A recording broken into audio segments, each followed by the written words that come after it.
What if your compliance program could actually increase your company's valuation and make buyers compete for your business?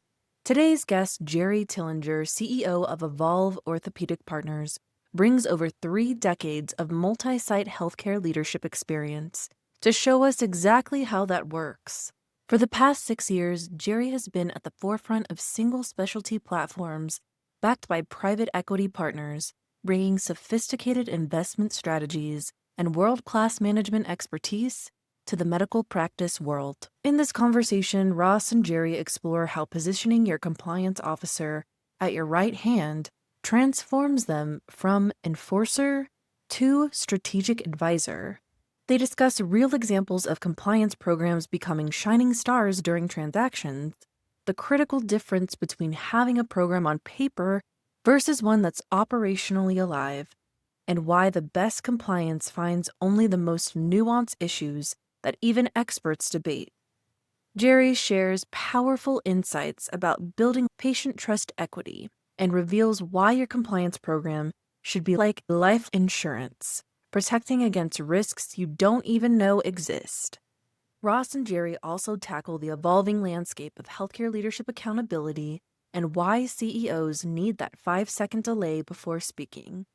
This episode shows healthcare leaders exactly how to turn compliance from a cost center into a value creator that enables growth, builds trust, and delivers the peace of mind you need to focus on what matters most.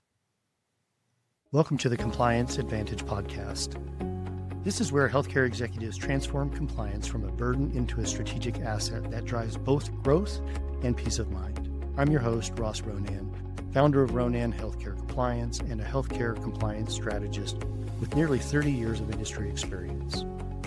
I'll help you stay ahead of evolving regulations while building the sustainable, compliant organization that lets you focus on high-level strategy and exceptional patient outcomes.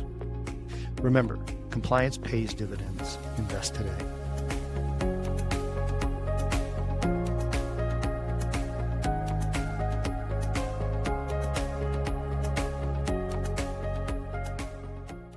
Welcome to the Compliance Advantage. Today we have Jerry Tillinger, who is the CEO of Evolve Orthopedic Partners. Jerry, thanks for joining us today.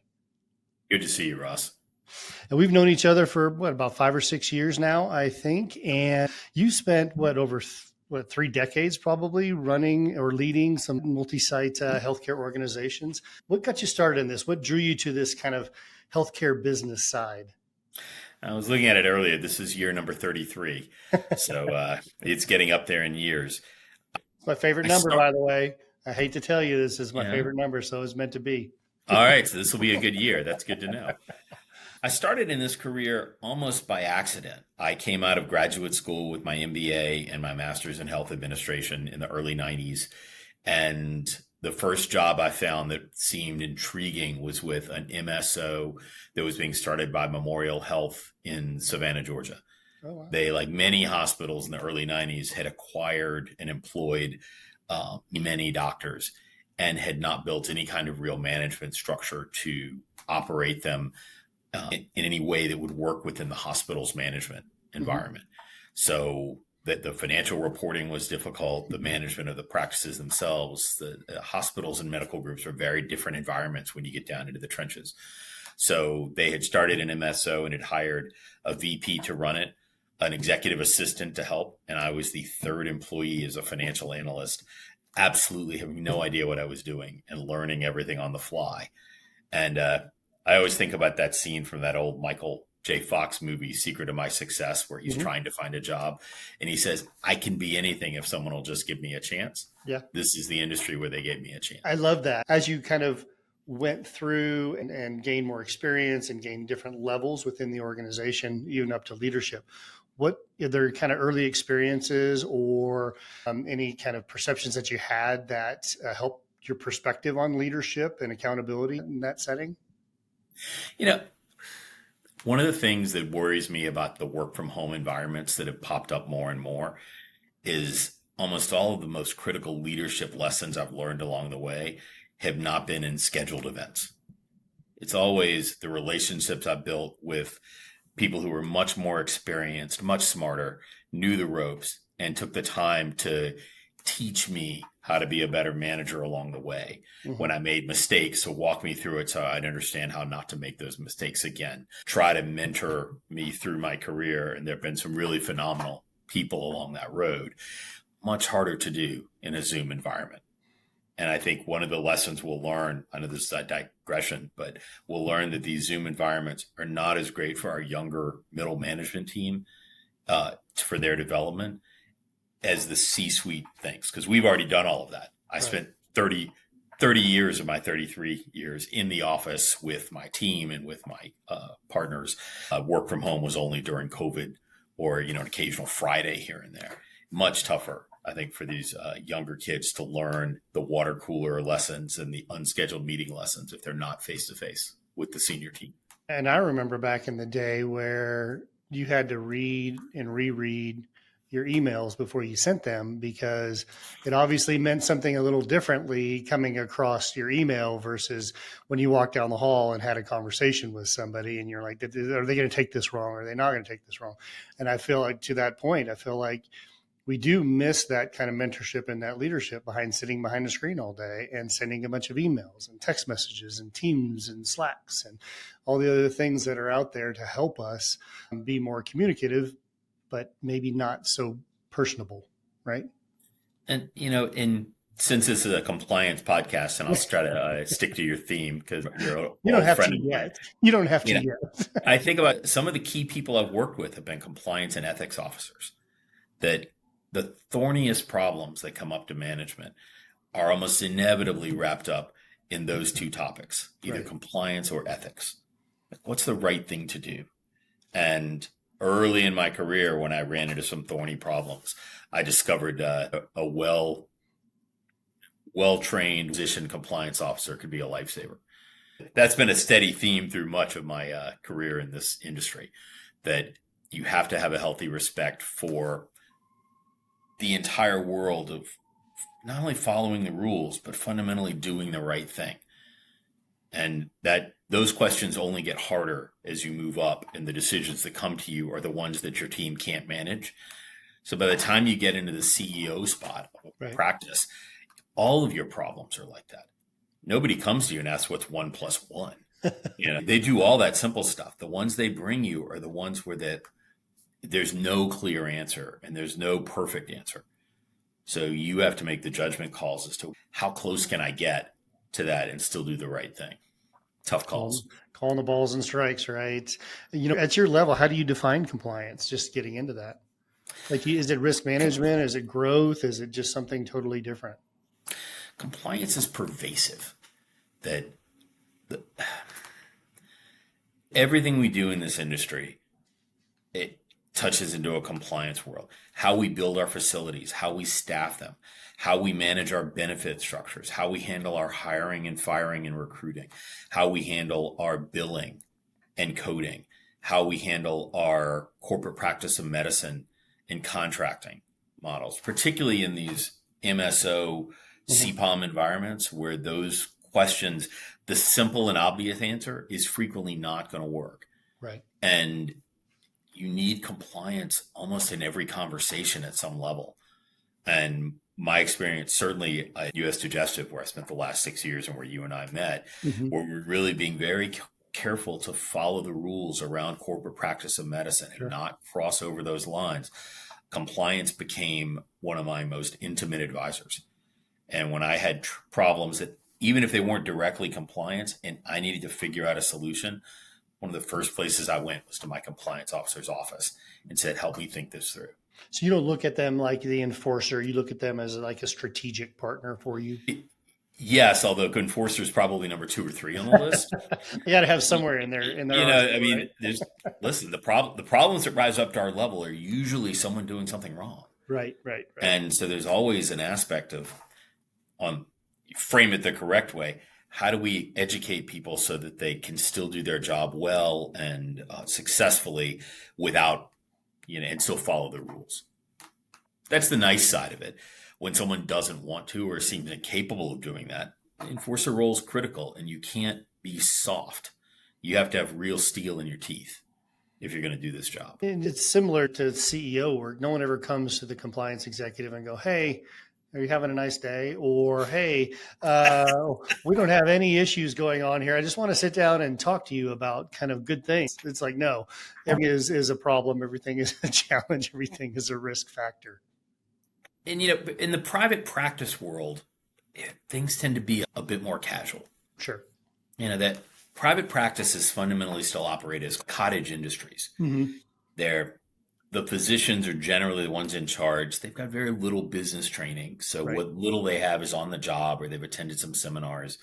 You have to reach a certain scale before you can afford to hire an MBA with real business experience to run the business. And even then, that person's reporting to the doctors.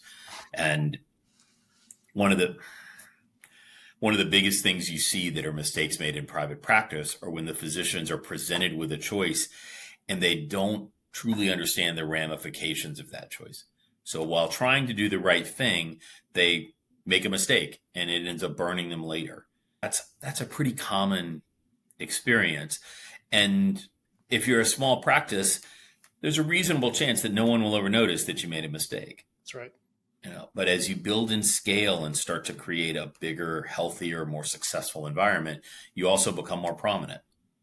That you will become a target for enforcement and inspection and compliance reviews.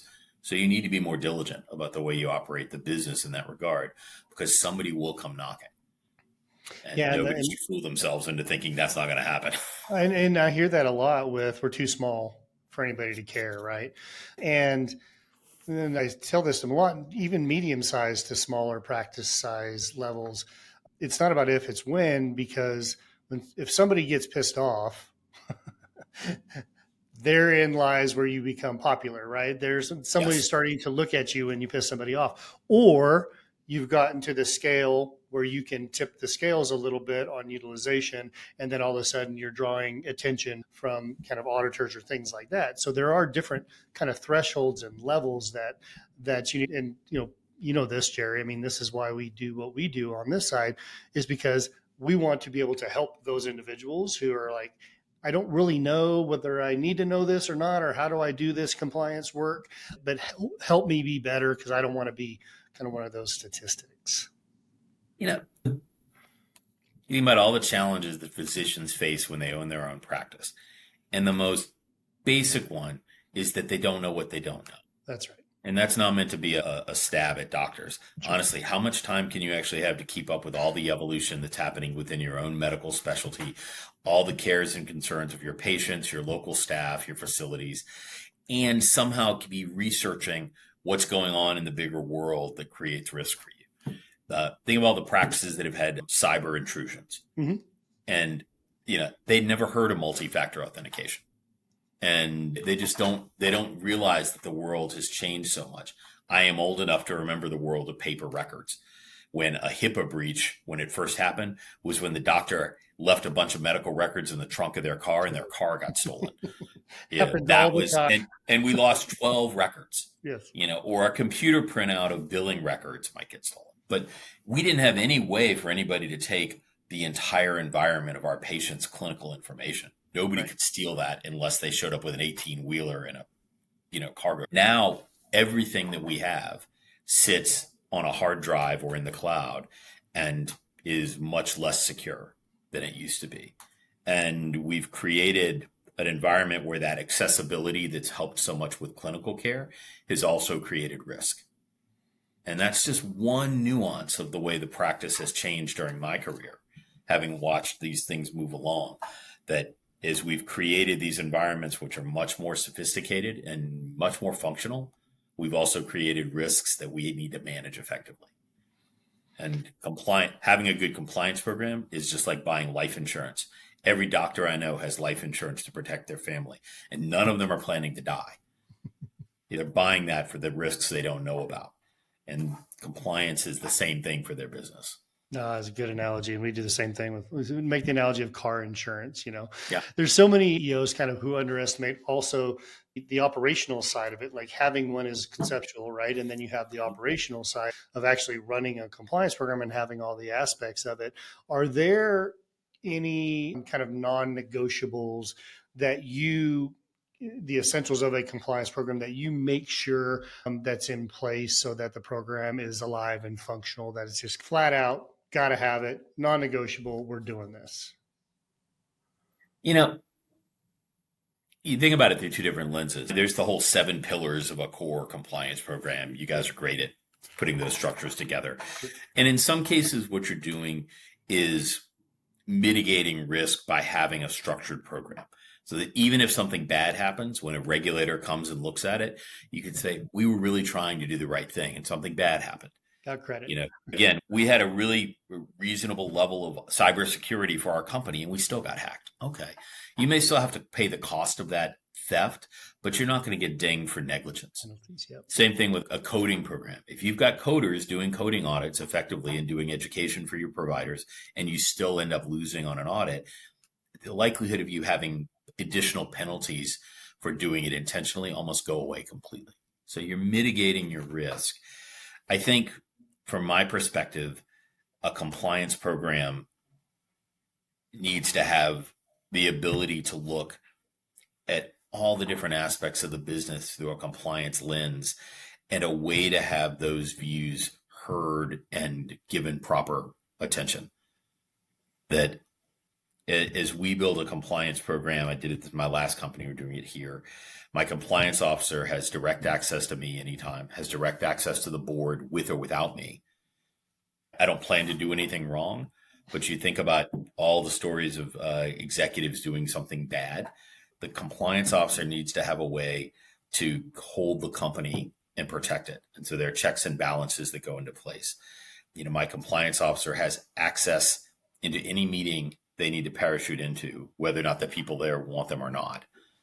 They have to have access. They have to have almost that inspector general ability to look in the business, because I count on that person to guard my back. Mm-hmm. I don't have cameras and microphones seated all over the business.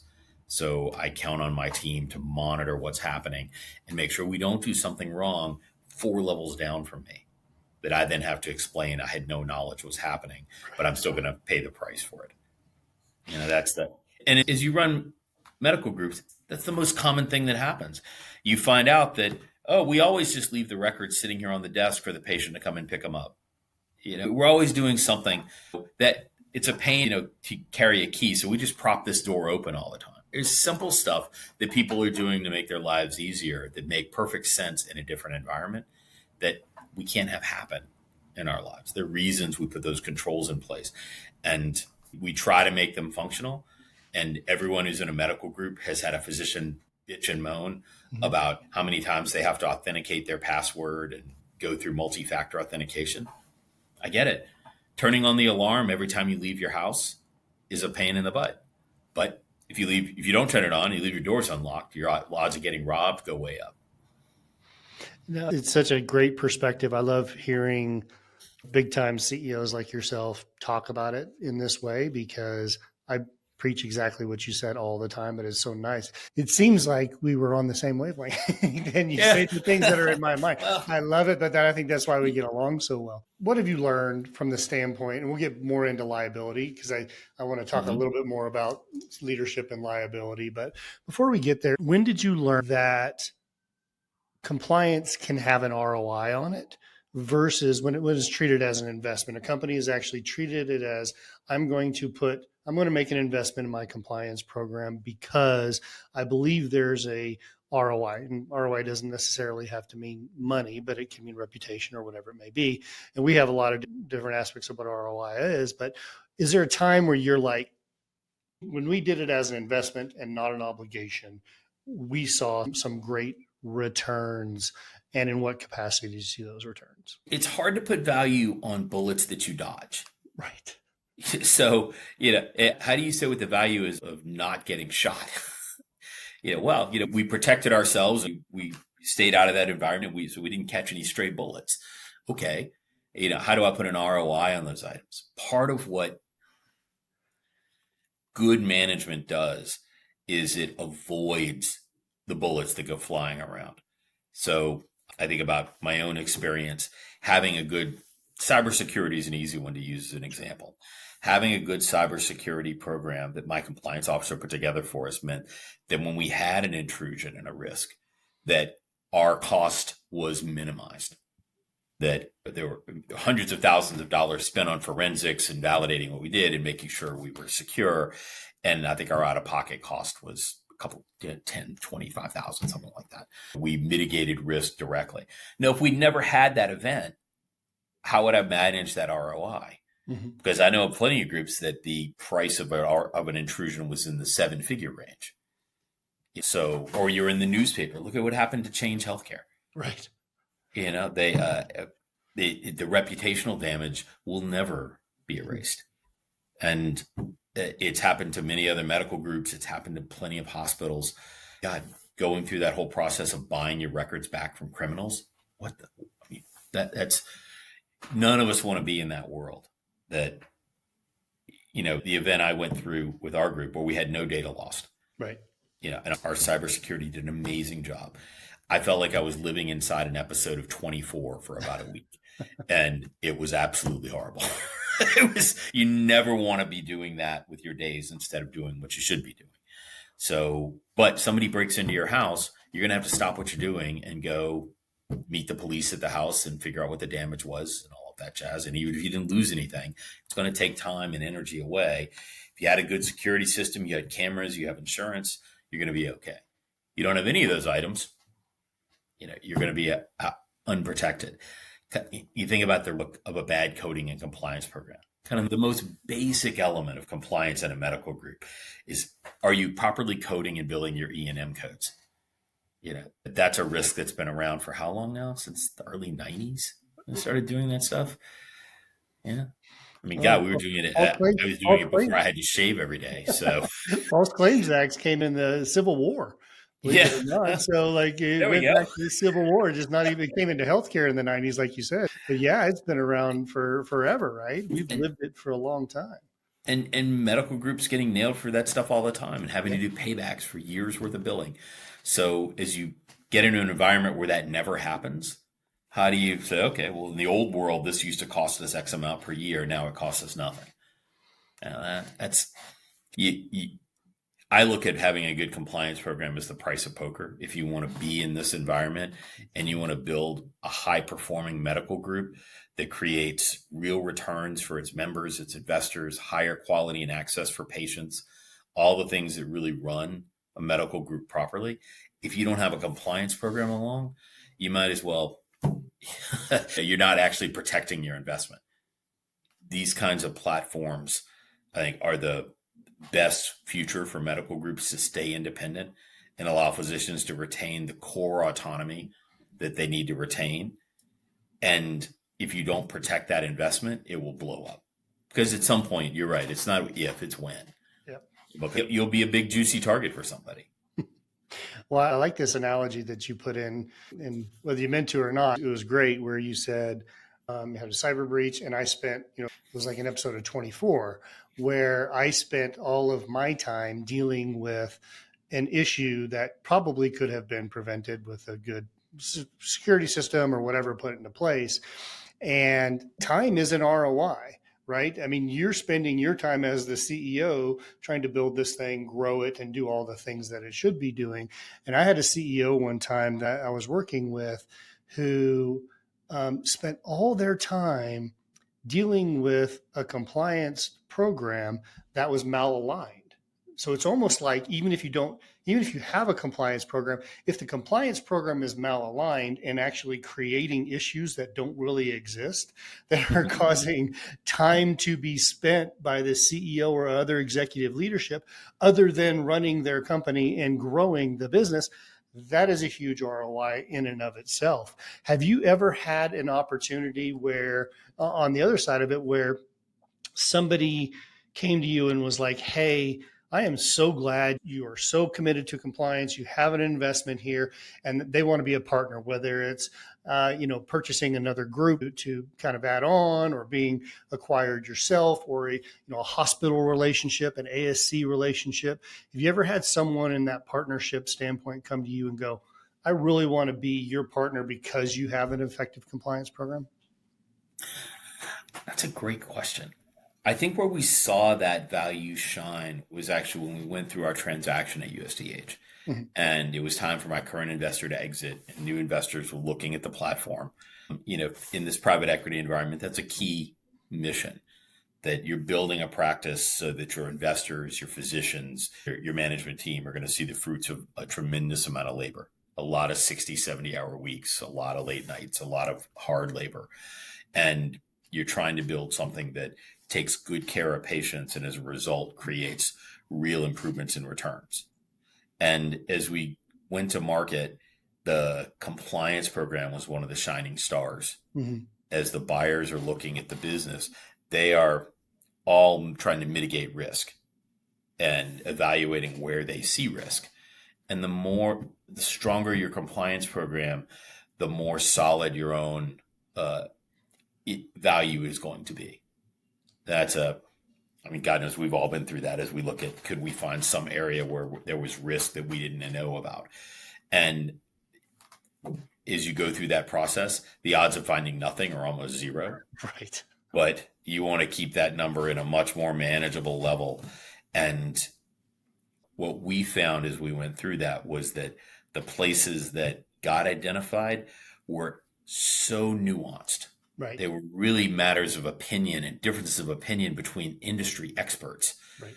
Like, we had one of those pop up where we ended up talking to multiple industry experts, and it was like a 60-40 split Right. around the topic. It's like, okay, nobody's doing anything wrong here. This is an evolving little nuanced area of our particular clinical environment where the truth isn't known. Should you be doing this test or not on these patients with this profile? And how should you be documenting it? It got very esoteric. And in my mind, that demonstrated how thorough the program was. That the only thing you could find wrong required multiple experts to really get in and scratch their heads and decide what the truth was when nobody really knew. Because your real bar is the community standard of care Right. model. What is the community thing? This issue popped up. Nobody really knew. And in the end, we had to decide, okay, looks like the majority of the community is here, and this appears to be the way this is moving, so we'll move in that direction. But shit, I mean, it was that weedy a topic. Right. And in my mind, it demonstrated just how great the compliance program was, because you had to dive all the way down to the bottom of the ocean to find a piece of trash. This episode of the Compliance Advantage podcast is brought to you by Ronan Healthcare Compliance. At Ronan Healthcare Compliance, we believe in transforming healthcare compliance from a checkbox attitude to a strategic advantage.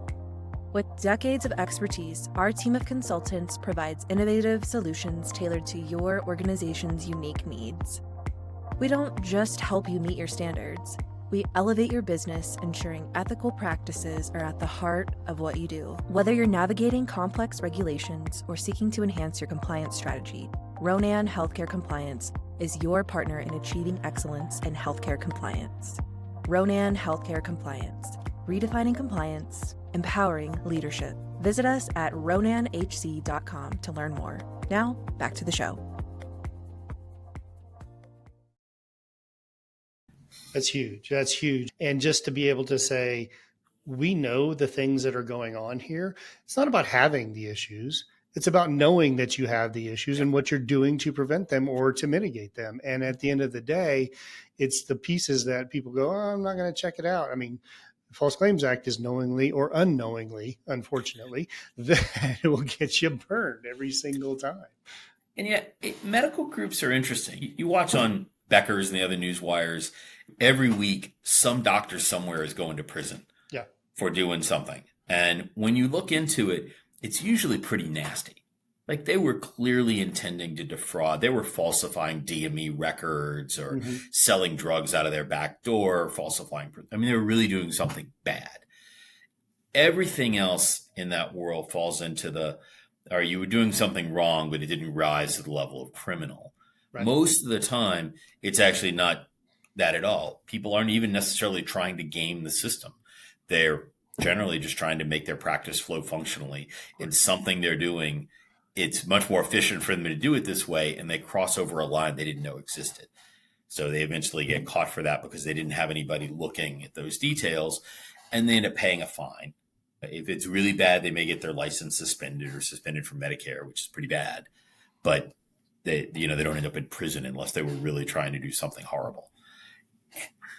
The world of compliance is not necessarily intended for those people, because those people clearly don't want a compliance program. They're actually intentionally being criminals. And they It's don't have everybody else who, listen, most physicians who are high quality doctors and they're hard workers, they're going to make a very good living. Sure. Even if their practice isn't run perfectly, they're going to do really well. Who wants to gamble with that? We have this conversation around these risk mitigation, extra steps we take to make sure we're secure. Mm-hmm. So listen, this is a great practice. Individually, for the physicians, it's very successful. Their lives have been successful. For our patients, it's critical. We are frequently the only provider of our specialty in a lot of the towns where we operate. And so you carry a burden of responsibility for that. And part of that burden is to not put it at risk. Right. You have a big event like that, and even if the damage is only financial, and you end up having some physicians leave because it's no longer like they took a hit and they need to go somewhere else, all of a sudden that community no longer has the care it needs. So there's ripple effects from not having a compliance program that protects that. Because again, doing a lot of our work in the suburbs and exurbs in rural America, they count on us to not make those mistakes. Because if we're not there, it'll be years before somebody comes back and backfills that. 100%. And you talked about doctors going to jail or paying big fines. You talked a little bit about other kind of liability that people have or CEOs have. Was there ever a moment where you're just like, you as a CEO, as a leader, where you were like, whoa, now I know, like the Yates memo came out a number of years ago, which kind of explained all of that stuff too, going after individuals and stuff. But there's every kind of a moment where you're like, whoa, on the compliance realm, sometimes the buck stops here. And whether I know or I don't know, I think you kind of said that out loud. Was there ever kind of a moment or just a realization that was like, wow? I think it grows over your career. Uh-huh. I think about my first real experience with compliance. I was very young in my career, and I had a physician behaving badly. And in this case, it was really badly. It was more on the HR side. Mm-hmm. And the organization I was with had an extremely high quality head of ethics and compliance, mm-hmm. who I basically showed up in her office and said, I've got to talk to you about this. Oh. And at that point, I was fairly junior in my career and was extremely grateful. She basically said, I'm going to take this problem and I'm going to take it to the CEO's office. You're never going to tell anyone about this, and we're going to deal with this. And they did. They dealt with it forcefully and appropriately and mitigated the risk. And it was that first, other than coding audits, sure, the first real look at how compliance needed to be a part of the organization. And it was very in your face, because I remember looking at this and thinking, this could explode. This is something that would embarrass the organization. It would have my name on it. It would have other people I very much respect are counting on me to protect them. We have to deal with this. So I got that lesson in early and often about, the things you have to do to protect the organization, because humans are still humans. There. Coding compliance is actually, I think, one of the easier things we do, because it's so cut and dried for the most part. Here's what a coding compliance program looks like. Here's the resources it takes. Here's what you need to do. That's right. Great. It's the human parts that are less easy to manage, or the more esoteric legal ones. Like I still find CPOM to be a morass of what I can do and what I can't do. And simple solutions don't work in a CPOM environment. So we have to be careful not to cross over any lines. We do not employ the physicians in my organization. Right. Practice employs the physicians. I do not tell them what to do. I do not tell them how to see patients. I do not tell them how many to see. I don't do any of that. We tell them, here's the way the organization runs, and if you do this, then that. Mm-hmm. But we never direct the physicians in anything about their clinical care or operations. And it's important to keep that in mind, because people keep saying you hired or you bought these doctors. We did not. Like that's a vernacular that's a shorthand, but it's not correct. So compliance is part of what keeps us clean, even in the language we use, to make sure that we're expressing ourselves appropriately and not using shorthand in ways that would actually create compliance risk. It's a press release, right? It's a media post that's out there and they say things like that. And you're like, you don't know the situation. That is exactly not what happened. Is there anything that you think that like healthcare leaders or the industry in and of itself is overlooking or underestimating when it comes to compliance? I know we talked a lot about cybersecurity. I think when people think of compliance, the number one thing that they think about is, HIPAA security and cyber breaches and all that other kind of stuff. Outside of that, because I think that that's always a prevailing thing. Is there anything that healthcare leaders are overlooking or just not putting a lot of emphasis on? That's a hard one to answer Mm-hmm. because I think about the circles in which I operate. Mm-hmm. Generally speaking, those of us who run these organizations have a pretty good understanding of what we'd ought to be doing and how to run it. But there are many smaller organizations that are missing that element. I think hospitals tend to have pretty well developed compliance programs. That's been going on now for decades, and they've been deep into it. And hospitals are very stable entities in most communities. They're there for the long haul. Medical groups are probably one of the riskier areas. All the home health stuff got cleaned up years ago. That they've been behaving themselves for a while. It's all cyclical. Yeah, the government sort of stepped in on that stuff and intervened early. Medical groups are the place where the resources are so limited for medical groups that when they have to start investing in these items, they really have to have economy of scale. Right. So smaller groups that don't have those resources are really at risk. And the smart ones are hiring fractional compliance officers or trying to leverage that out. They know they can't have somebody full time at a high Mm-hmm. C-suite level, Sure. but they can bring in a resource to guide them and give them an annual audit, help educate the doctors and the management team. It's still an investment, and you don't see Medicare paying you a higher VIG on your services if you've got a good compliance program. They pay the crappy practices the same way they pay the great ones. There's not a lot of discernible ROI. It's that mitigation of risk. And that's a place where practices struggle because they don't know what they don't know. I'm going to put a bid out there to Medicare to increase reimbursement for those companies those healthcare agencies who actually have a compliance program. I think that's a great idea. You should get a 5% increase on your fee schedule. Conceptually, medicine is one of the most bizarre environments on earth where we really don't have a reimbursement model that represents quality and service.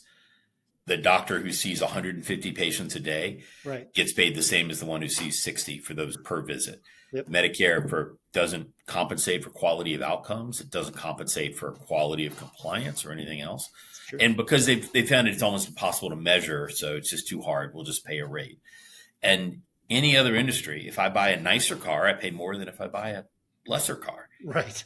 I go to a nicer restaurant, I pay more than if I go to a fast food restaurant. It's the only industry like that where the price elasticity relative to quality is non-existent.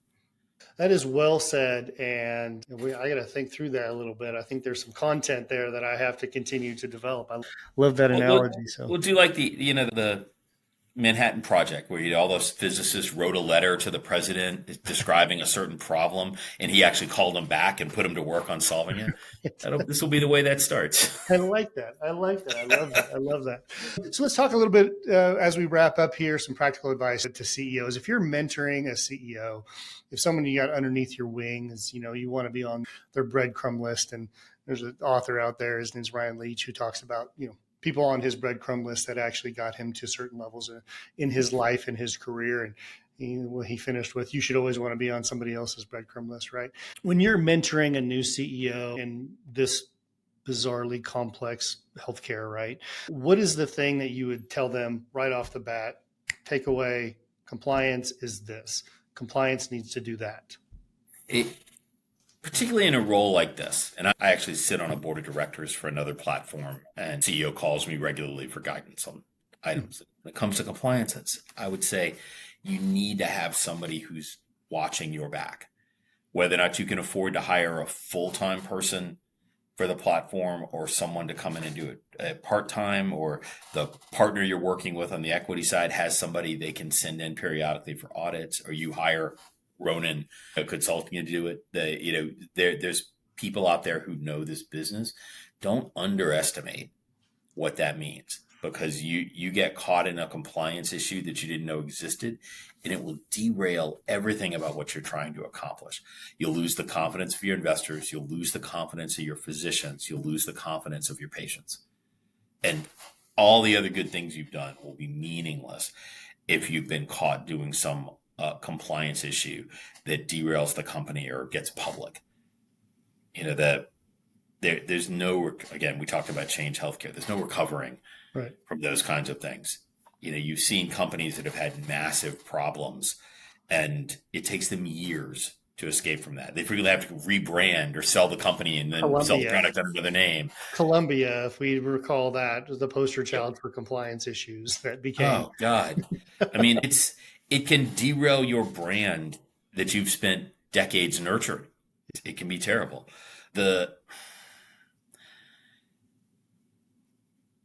As a CEO coming into the role, particularly in this environment, you're coming in to run a platform where you're trying to build a better practice. Uh-huh. You're trying to do all the things these practices try to do: secure higher access for your patients, improve operations, develop real meaningful relationships with the payers and health systems. Yep. Where you can partner together to develop healthcare in the communities you serve. You have to have a compliance program watching your back and guiding your management team. We're all going to be pulling in the same direction. These models are great at getting management and physicians aligned, and you better make sure you don't have something that sneaks up behind you and pulls the rug out.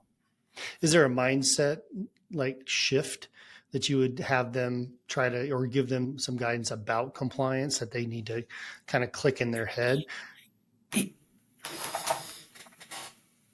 Yes.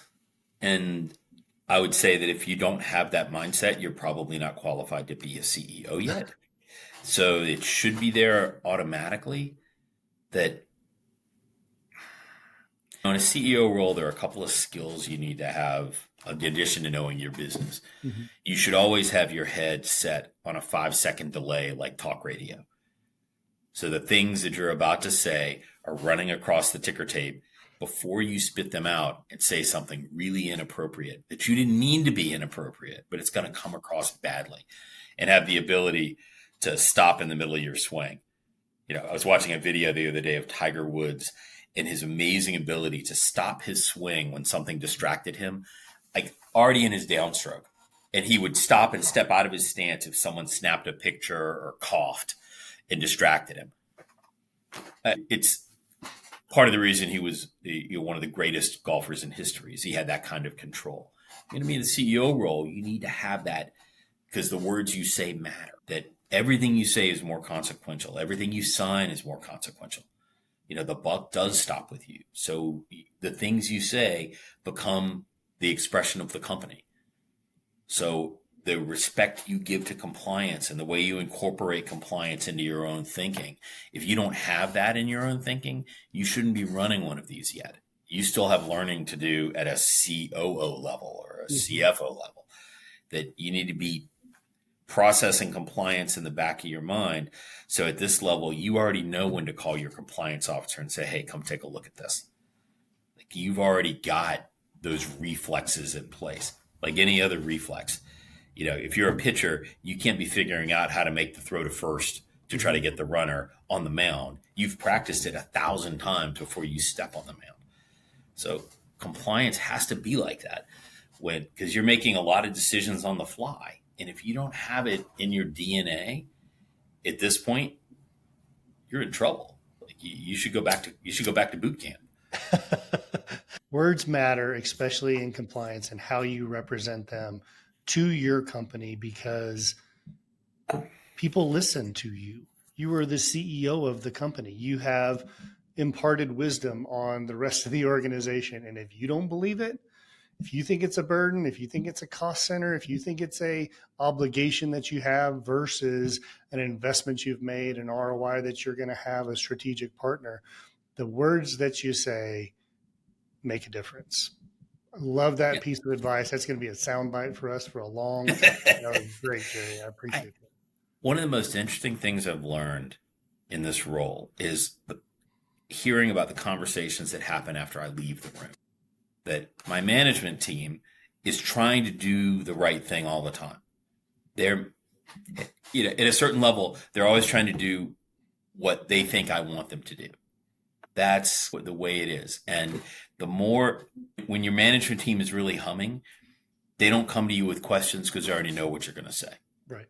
Before they come to you with something that is a good idea, but it's framed in a way that's going to be a compliance issue, they've already gone to the compliance officer and said, help, this is what I'm trying to accomplish. Help me structure it and frame it in a way that is appropriate for compliance so that I can achieve my mission without stepping on one of those landmines. If they know that's important to me, and that's the first question I'm going to ask them is, have you run it by compliance? Then I don't have to tell them that anymore. Right. Because when they come and present it to me, they said, I've already gotten compliance to weigh in on this, and here's how we structured it. Okay, great. You saved me time, you saved you time. If I don't give that support to compliance out of the gate, and when we're having our group meetings and discussions every week, every month, they're not going to have that in their DNA, and we're going to constantly be backtracking. So you need to make sure that you have that structure. Like I think about at US Digestive, when we sat down for our management meetings every week, every month, the person in my left hand was always my compliance officer. In my right hand, I had my finance officer. But those are the people who needed like that. They were always there at the front and a part of the dialogue. And you have to set the tone of that for the organization. If you make compliance sit in the corner and you don't invite them to things, everyone will realize they're an afterthought. So get somebody good in that role who will actually help you solve problems, not just be an enforcer. Somebody who understands that compliance's job is to help us do what we're trying to do the right way, not to tell us we can't do what we need to do.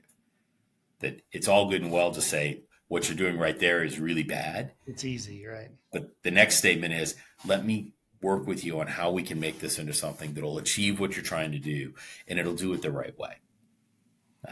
If your compliance officer can't think and speak and work that way, you've got the wrong one.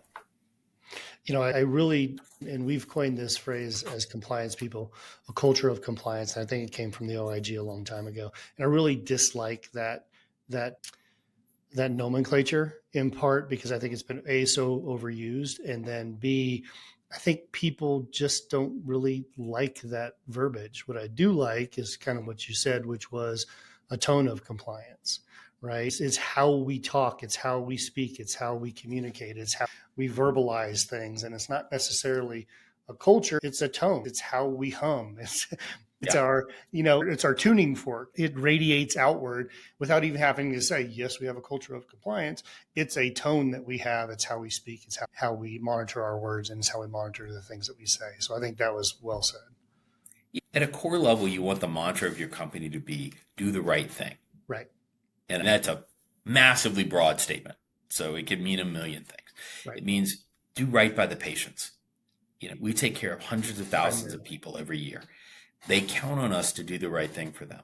And that's everything from our billing and coding team to the team that makes sure that the equipment in our ambulatory surgery centers is state of the art, that the training we give our employees is top notch, that we protect their privacy, that we respond when they call us, all the things that make a good practice.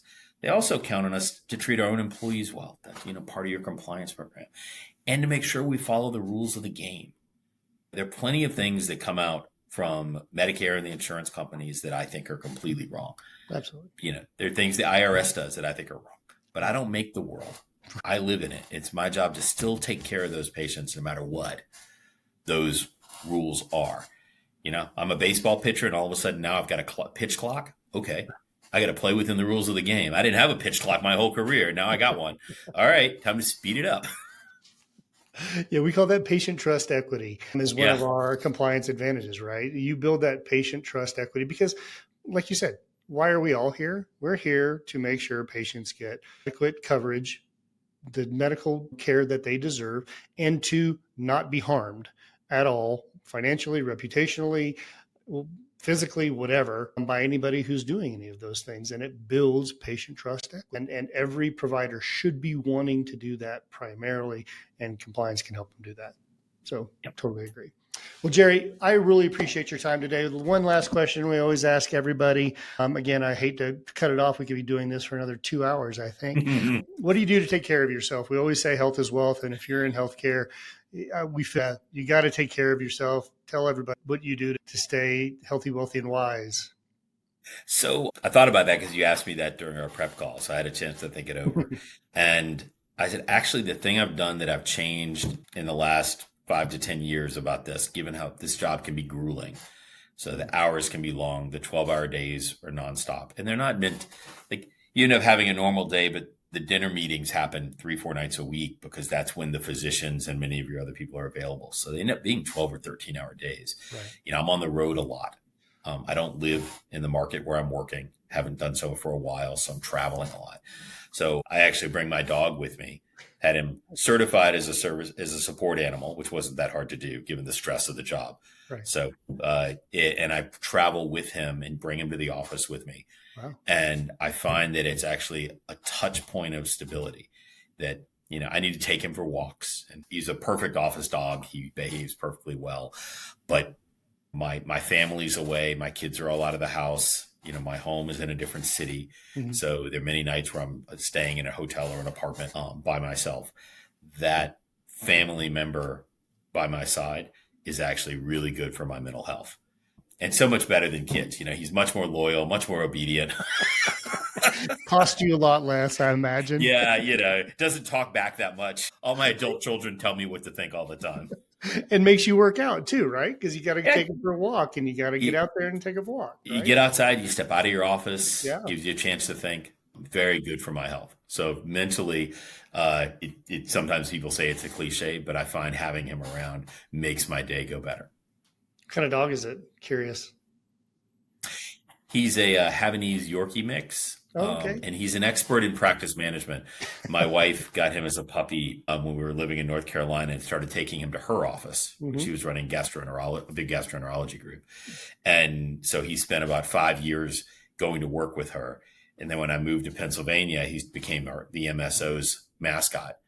And so was in the office. You probably have met him on visits in the past. Yeah. And so now I'm started bringing him to my office up here in New York. And he's a big hit. I even find that you can't take him to formal meetings and things like that. But for more informal meetings, like when I'm meeting with a group of the physicians, if he's with me, we come into the conference room, it immediately drops the tension level. Sure. Because frequently those meetings, they've got an issues list of things that they need addressed, and that can be a pressured environment. He brings everybody's stress down.